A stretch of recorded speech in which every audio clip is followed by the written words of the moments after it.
বাবার অভাব কেউ পূরণ করতে পারবে না। অন্তত আমি এটা গ্যারান্টি।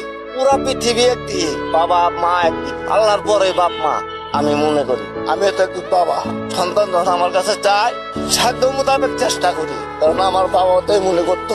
তো মা আছে, দোয়া করেন মারা যেন ভালো থাকে। এখনো মা, আমার মা সুস্থ।